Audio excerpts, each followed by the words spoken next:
For many decades, not much changed in Canada's Arctic, but now climate change and Russia's invasion of Ukraine are transforming the region. The far north makes up 40% of Canada's landmass and 75% of its coastline. It's home to 150,000 people, half of whom are Indigenous. And late last year, a federal committee made 26 recommendations to improve security and economic development in the Arctic. For more on the future of sovereignty and development in the far north, we are joined on Zoom from Hay River, Northwest Territories by that territory's premier, R.J. Simpson. And in studio, P. Whitney Lackenbauer, Canada Research Chair in the study of the Canadian North at Trent University and the network lead at North American and Arctic Defense and Security Network. And Elizabeth Riddell-Dixon, Professor Emerita of Political Science at Western University. And we are delighted to have you two here in our studio. And Premier Simpson, it's good of you to join us on the line from probably the furthest spot north in Canada we've ever had a guest on this program. So thank you so much for joining us. And let me put you to work right away. We want to define Arctic sovereignty. Those words, what do they mean to you? Well, when it comes to Arctic security and Arctic sovereignty, I understand that really is the government of Canada who is responsible for that. But the way I see Arctic sovereignty, it's having a presence in the north that makes it undeniable that this is Canada. So that means having the infrastructure. It could mean having that military presence. But when you look at places like the Strait of Georgia, no one is saying that's international waters. But when you look at the Arctic, there are claims that it is international waters because we don't have that presence. And so I think having strong, vibrant communities is key to having sovereignty in the Arctic. Maybe follow up, and then I'll get the others in on this as well. What do you think the most serious challenges to Canada expressing its Arctic sovereignty are these days? Well, just the cost of building in the north. We have such an infrastructure deficit in the Northwest Territories. We lack all-season roads to many communities. Our airstrips aren't the size or the material required for a lot of planes that the military might be using. We don't have the telecommunications infrastructure in place that we need. So just this general lack of infrastructure and the cost of actually building that infrastructure, especially in the face of climate change, which has just made everything much more difficult in terms of transportation and the ground itself. You know, the permafrost is melting and it's just becoming a much different environment. Elizabeth, what would you add to the list of challenges as Canada tries to express its sovereignty in the far north? Well, sovereignty is a legal concept. That means that the state, in this case Canada, has the right to form its own domestic and foreign policies without foreign interference. And so what we have to do, though, is not just make policies.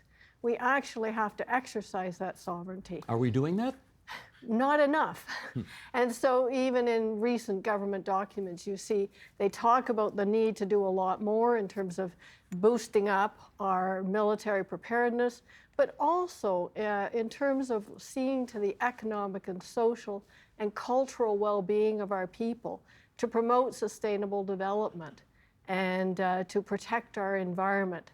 But we have to do things in practice if we're going to retain our sovereignty. And the contrast between how we've done it and what Russia's doing it is quite enormous. You want to follow up on that, how we're doing it versus Russia? Yeah, I think, first of all, I think as Canadians, we're often obsessed with lines on a map.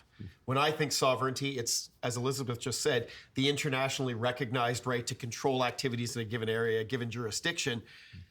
I'm excited about all the things that go on within those lines. So as Premier Simpson is mentioning, it's all the acts of governance by different levels of government in Canada by Canadians within that space that makes that indisputably ours.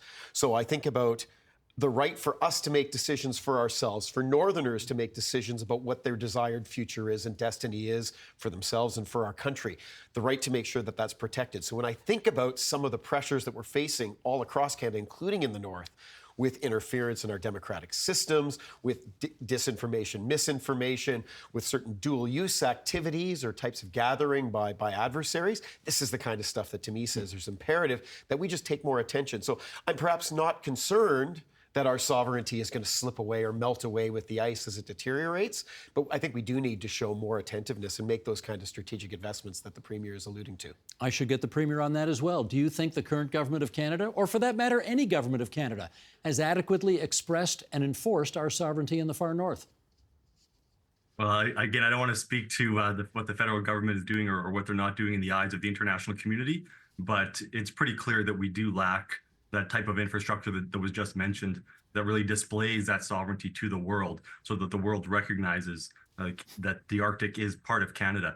And, even a couple of years ago, this might have been a bit of a moot question, but now there are questions about the Arctic and ownership and, territorial expansionist desires of certain countries. So things are changing.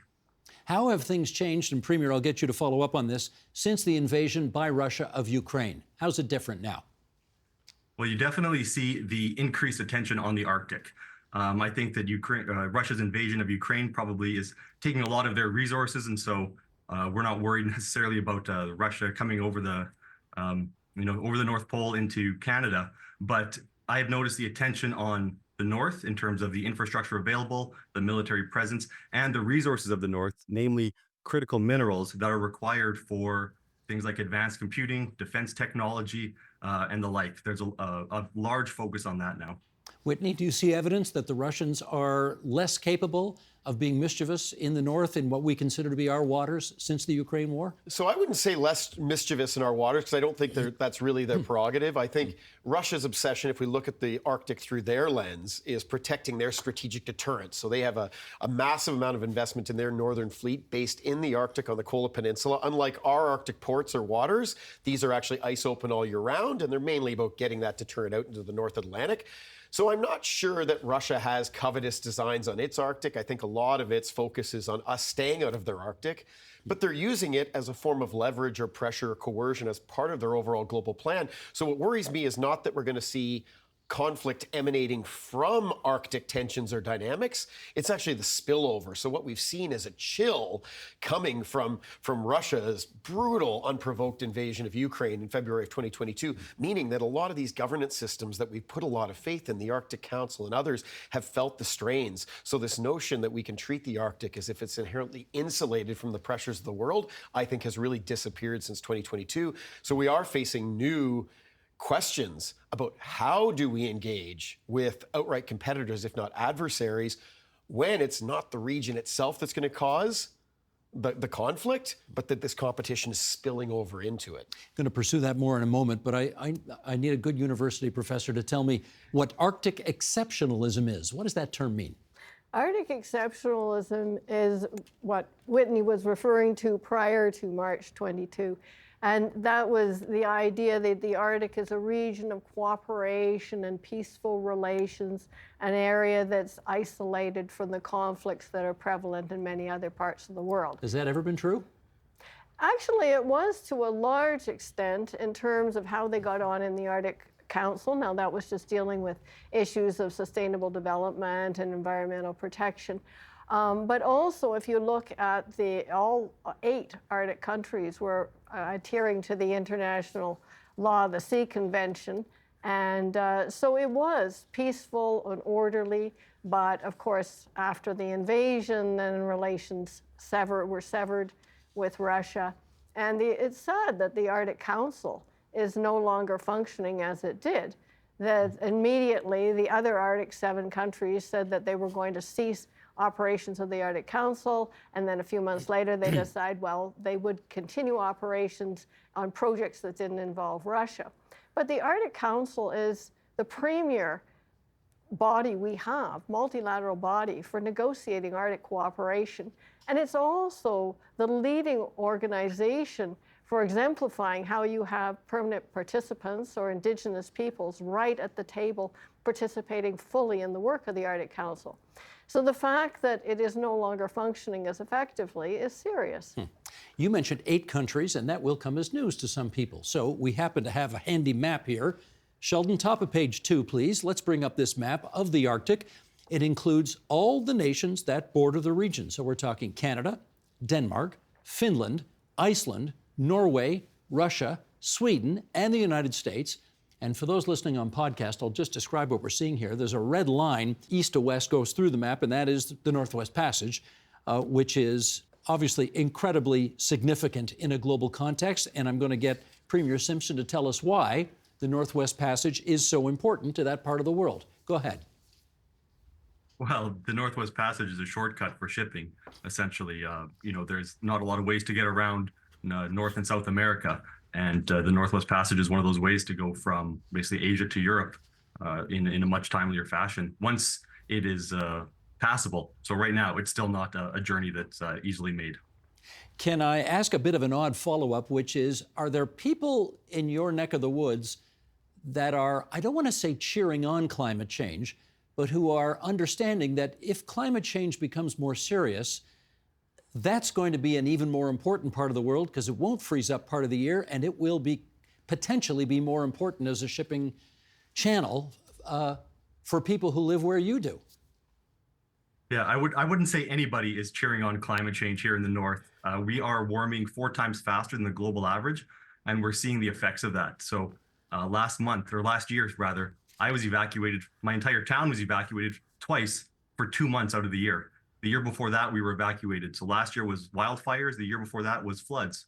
And we're seeing these drastic climate changes across the north, and it's impacting public safety in terms of the evacuations, and it's impacting infrastructure. So when permafrost is melting, roads aren't holding up, and we rely on that, on the permafrost. We rely on the north to be as it is. And if it changes, if we see these drastic changes, that changes a lot of how we build our infrastructure, how we maintain it, where we can build, and things like that. So I would say that there's nobody cheering on climate change up there. No, for sure. But and out of curiosity, when you get evacuated, where does everybody go? Well, the first time I went up to Yellowknife, so I'm on the south side of the Great Slave Lake, just about 100 kilometers north of the Alberta border. Yellowknife is 200 kilometers north of us on the north shore of the Great Slave Lake. So that was where we went in 2022 and the first evacuation in 2023. However, in August of 23, Yellowknife was evacuated as well. So we all went down to Alberta, many of us. People went to British Columbia, people went to the Yukon, people were really scattered across Canada. 70% of our population was evacuated. Wow. Whitney, who, in your judgment, has the most legitimate claim to the Northwest Passage? Without a doubt, it's Canada. I mean, we have a long-standing position that suggests that this is historic internal waters. It's a position that I think is very well grounded in law. We have what has to date been, I think, a respectful dispute with our key neighbor and ally, the United States, over the status of the waters.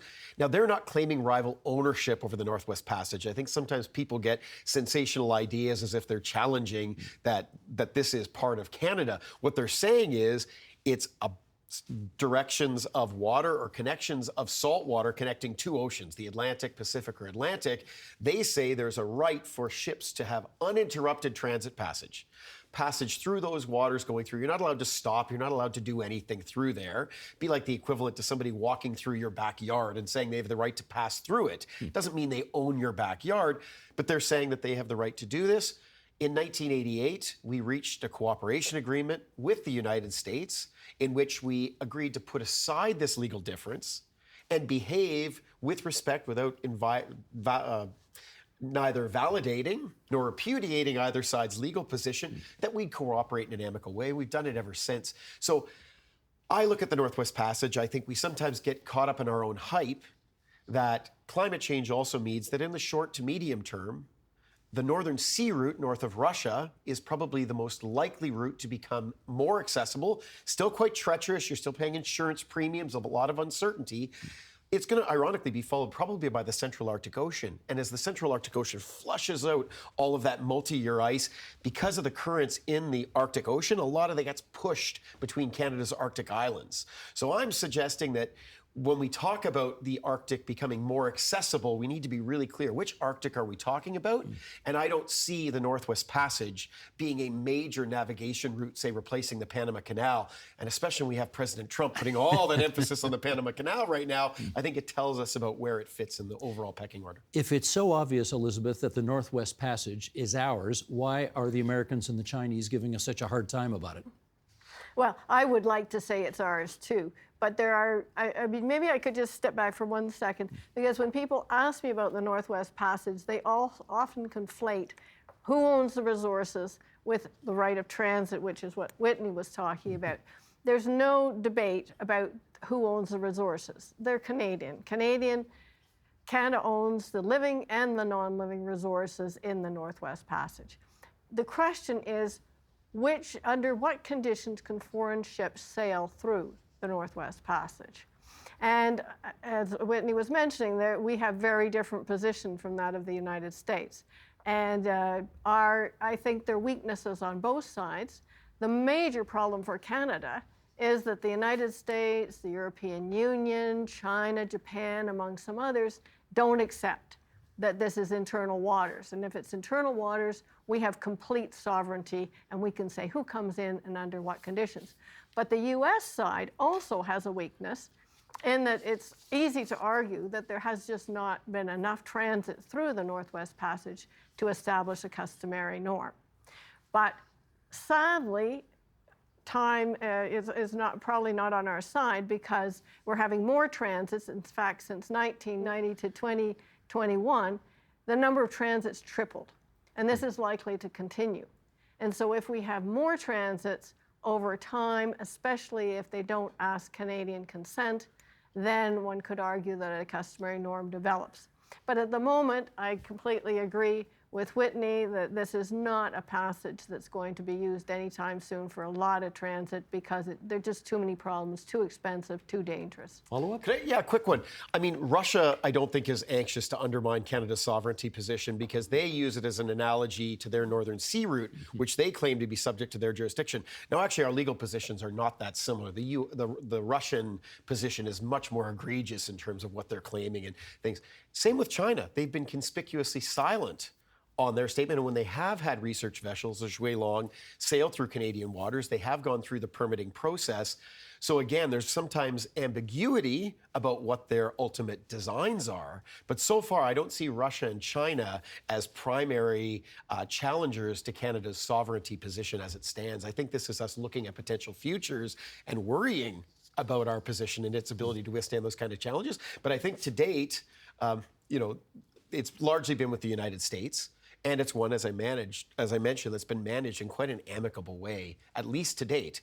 We maybe have some rogue actors entering onto the scene who put a lot of things into question. All bets are off, I'm going to guess, going forward. Excuse me. Premier Simpson, in your view, what should we be doing to allay any fears that you may have about who's got sovereignty and who can control that Northwest Passage? Well, I think one of the things we can do is really invest in the North, invest in infrastructure. And we've seen the government of Canada talk about this, their new defense strategy, the foreign policy. There's lots of talk about the North and investments in infrastructure and the need to have a presence there. There's also projects being pushed forward by the government of Nunavut for a port on the Northwest Passage, essentially, which would require some infrastructure on our end as well. So I think these are the things that we can do to really advance this. And I'll add to the conversation about the Northwest Passage. From our perspective, one of our big concerns is any environmental damage that might occur up there. So if we have ships from around the world traveling through that area and there is a spill of some sort, it's a very, very difficult place to do cleanup, to do that type of work. And the Indigenous people of the Northwest Territories still rely heavily on harvesting, whether it's whales, whether it's on land, it's caribou. There's a big connection to the North. And so part of ensuring that we have a sovereign Canada is ensuring that we can control what's happening in those waters to ensure that we avoid any sort of those environmental disasters. But if nations continue to use the Northwest Passage without giving us, quote unquote, the heads up, is there anything we can do about it? You know what? I think that's probably a question for the federal government. Like I said before, I'd like to see some more infrastructure in there, some more awareness. I think there's opportunities to invest in the North, better utilize the resources that are there now, like the Canadian Rangers, who really are the eyes and the ears. There's opportunities to work with my government to ensure that we're working together. There's programs in Australia, in the United States, where they do work with local Indigenous communities to help build capacity, help build that situational awareness. So there's a lot that still can be done that I just haven't seen happen to date. You mentioned the Canadian Rangers. Whitney, you've got some experience with them, right? What is it? Absolutely. I think I'm their biggest fan. I've been very privileged to be their honorary lieutenant colonel since 2014. Why are they important to the sovereignty of our far north? I love it. It's a very much organic Canadian solution to the question of how do you make sure you have a defense presence across a vast territory when you don't face conventional military threats. As you mentioned, Steve, we don't face the potential of a land invasion like, unfortunately, Ukrainians have experienced so directly. It's not the nature of the geographic place we fit in this world. So it was after the Second World War, wondering how do you make sure you do have a defense presence? And the Premier mentioned this notion of the eyes and ears of the North. Turn to people who actually reside in an area. It's their homeland. They know it intimately. They know when something's out of the ordinary. They just need to be very lightly equipped with a rifle. These days, it's not because they're going to use it for combat. That's not a scenario we're envisaging for the North. It's to be able to protect themselves against predators, think polar bears and other things that are up there, and be able to serve your communities, your territory, your nation, if you're First Nations, let's say, and your country all simultaneously. It's a wonderful Canadian success story I think we should all know more about. And if you're looking for an example of having a proportionate presence rooted in communities, as you face as we face as Canadians, a whole bunch of different challenges, not just on the defense side of the spectrum, but all across the security and safety spectrum. It's fantastic to have these proud Canadians serving in the military in a very different way. Yeah, they're part of the than anyone Canadian else. Forces, aren't they? Absolutely. Yeah. So they are reservists part-time. The Canadian Rangers. We will remember them. Aside from the Northwest Passage, are there other areas, Elizabeth, in the far north where there is a dispute among countries for who owns what? And if so, what? Well, I would say that an area that isn't an actual dispute, but it's the question that people ask me most, is are the Russians coming for our resources? What's the answer? And usually they want to say yes, but actually they're not. What they usually point to is the delineation of Russia's continental shelf. And Russia has delineated all the way across the Arctic Ocean to within 200 nautical miles, or about 370 kilometers, of our coastline and the coastline of Greenland.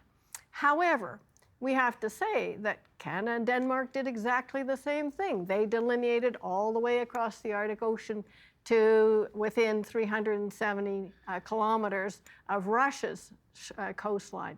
And in doing this, all three countries are acting in accordance with international law. And so what you have, though, are huge overlaps in these delineations. But history shows us that Arctic countries negotiate and finally reach border boundaries. And the most encouraging case, I think, was the 2010 agreement between Norway and Russia, which dragged on for about 40 years. It involved important interests, petroleum products and fish, and they negotiated, and finally reached an agreement. But you never had the Soviet Union or Russia, when it succeeded it, using its vastly superior military might to come in and just grab what it wanted. And so I think in this case, it's going to be, at the moment, it's not propitious to talk about nice negotiations since we basically don't have contact with Russia. But down the road, I think the countries will come together and negotiate and resolve this maritime boundary dispute. Premier, I've got to ask you about the part of the far north that has been so much in the news in the last few weeks, or certainly since Donald Trump started musing about taking over Greenland. Since you're the closest to it of the four of us here, maybe I can ask you, why do you think he's so interested in Greenland? Well, I mean, I can't get into Donald Trump's mind. Really? I wish I You can't, I wish eh? I knew what was coming. But I think, if it's anything like here, I think there's such untapped potential in terms of the resources of the North. We have critical minerals that basically you can get from here or you can get from China. We have what is needed to power the green technology of the future, power the defense technology, and really any industrial buildup that we want to do in Canada. We need the resources of the North. And so I would expect that it's a similar situation. If the United States controlled Greenland, which the Danes say is not going to happen, but, I don't expect Donald Trump will back off on this, at least not in the short run. What impact would that have on you and your part of Canada if that were to take place? Well, it wouldn't necessarily impact us. We already have Alaska to the west. I think there could be impacts for Nunavut because there's a lot of familial connections between Greenland and Nunavut. So a lot of people have family members living in Greenland and in Nunavut. So I could see some issues arising there, but for us here in the territory, I guess it would be less of an issue. Okay. Whitney, how about for you? Help us understand why Trump wants Greenland and what impact it would have on us. So I think the Premier's just covered off the critical minerals piece. So part of what we're looking at in the West is how do we ensure that we have value chains, right from mining, exploration, mining, all the way through to making sure we have some of the ingredients to build some of those technologies, including the green transition. That's a big part of what's filling his mind. I think there's become almost a public misconception that China has a controlling interest in Greenland right now. In fact, I think the more interesting story is how Greenland, like other like-minded Arctic states outside of Russia, have actually repudiated a lot of China's designs and ambitions to get an economic foothold in our respective norths. Also, if you look at a map, Greenland's a pretty strategically important location, given that on the one hand, one side is facing us in North America. So it's pretty key to North American defense. The Americans have a major strategic base at Pituffik Space Base, formerly known as Thule Air Force Base. Very important to U.S. national missile defense, very important as a bomber resupply place, so really significant military infrastructure. If you go to the other side of Greenland, it's important because I was mentioning before that transit route from the Kola Peninsula in Russia, sending, say, submarines through to the North Atlantic, you're going to pass through the east coast of Greenland.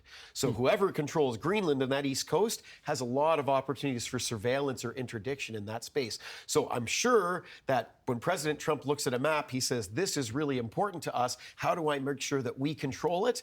I think Greenlanders have been unequivocal in saying it's Greenlanders who are going to decide on their future, not President Trump. They have indeed. Last 30 seconds to you. Would it have an impact on us if the United States took over Greenland? Well, I think it certainly would. I mean, we have cooperative agreements that aren't well known. And in fact, for example, with mining, that we have the simulators to teach people how to run the big machinery, because you don't want somebody to take a multi-million-dollar piece of equipment and try and learn on it and potentially crash it. And on their side, they have actual mines that our people can go over and get trained on. And then, as the Premier was mentioning earlier, they're the familiar ties, which are very important. So there's lots of levels at which we have connection now. And we've worked very closely with Denmark, Greenland, in delineating our continental shelf in other law of the sea areas. So yes, if leadership changed there, it would have a big impact on us. Stay tuned, everybody. Mr. Director, can I get a 3-shot, please, so I can thank our guests? Elizabeth Riddell-Dixon from Western University, Whitney Lackenbauer from Trent University, and R.J. Simpson, the Premier of the Northwest Territories. It's really good of the three of you to come on to TVO tonight and help us understand this issue so much better. Thanks so much. Thank you.